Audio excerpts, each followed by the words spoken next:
Alright, so this is the video I created. Alright, today I'd like us to look at how we can find out the... I'm going to go ahead and pause that video. There are a couple edits I make to every single video, even if it is the best, most perfect video I have ever made. The first edit that I always make inside of Screencast-O-Matic is I add an overlay. I make sure that I start at 0.0 on my clock, and I say add overlay, and I tend to add the overlay for 10 seconds. It's really up to you, and you will see in your work what it is that you like. So I'm going to say 10 seconds. The very first overlay I add is I add an overlay stating the objective. So this, probably don't need to capitalize that, is on how to check your AR goal and percentage with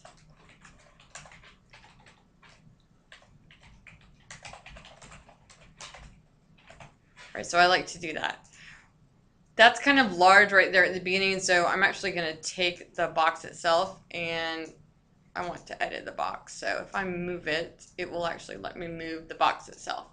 So you want to place the objective box in a place that doesn't cover up your objective. If your first step is going to be clicking on the left-hand side, you want your objective to be on the right, right?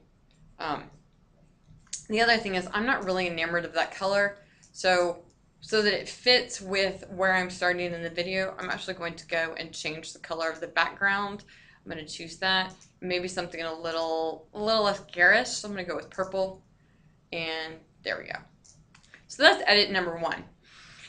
Now, I have scrolled through, I've watched my video once through, and I really like it. I think it's done well. Oh, sorry. Once I make that overlay, I need to hit done. Great. Okay. So let's just look at what that looks like with the overlay.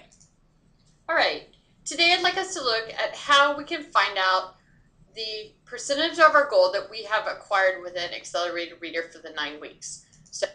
And as you see, it just phased out. So I think 10 seconds is enough to read off the screen while also listening.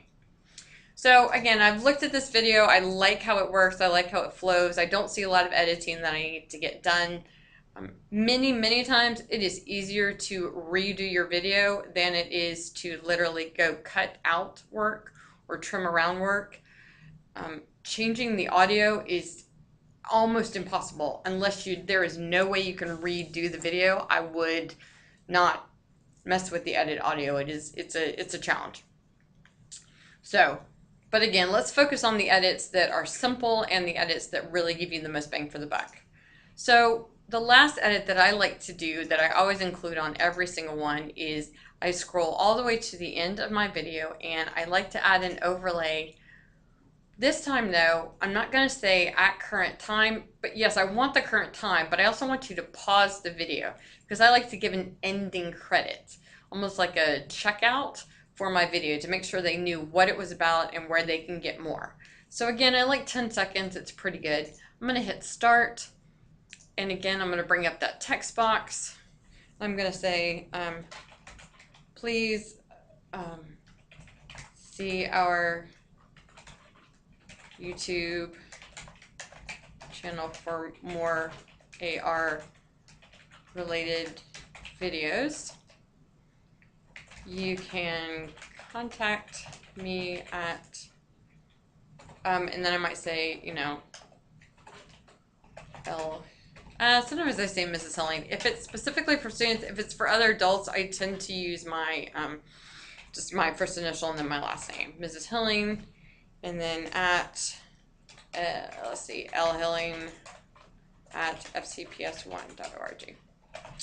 Right, so very simple, but I do like to give some closure, and I also like to say, hey, if you like this video, please go watch some more. So I'm going to hit done, and again, I'm probably going to take that, and it's kind of big, so I'm going to edit it, put it into one nice square box right in the middle, so it gets people's attention. And again, once I am done with that text box, I simply hit done. All right. So I like my video. I like the edits I placed on it, and I know I've placed 2 edits within the video because in the history you'll see the edits that you've made. I'm going to hit done, and here's where it gets a little fun. You need to decide how you want to publish it. I publish all of my work to YouTube. Again, I have a professional YouTube account. That is what I would strongly advise you to get. So I'm going to click post to YouTube. I've already given it a title, and perhaps I want to give it a little bit more information. So in this case, I might say accelerated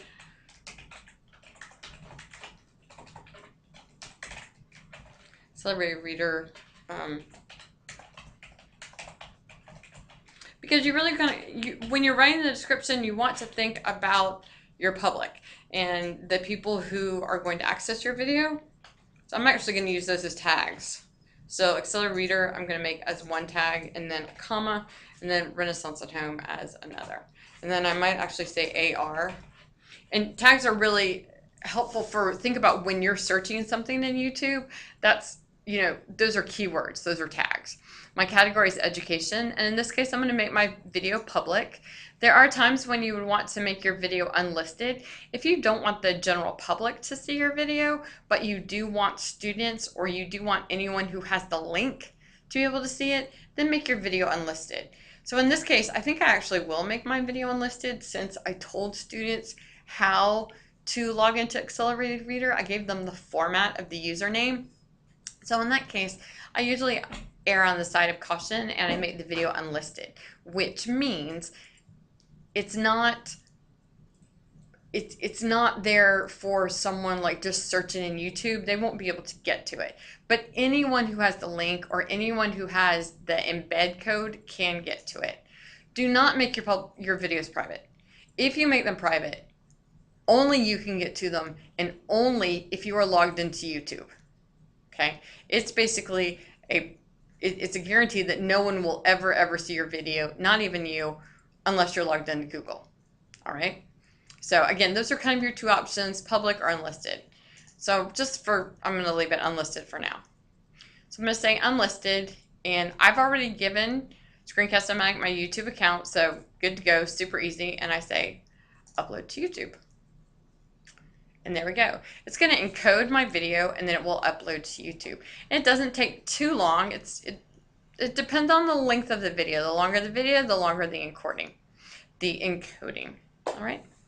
And there we go. That is an overview of the edits and uploads that you do after you've made a video.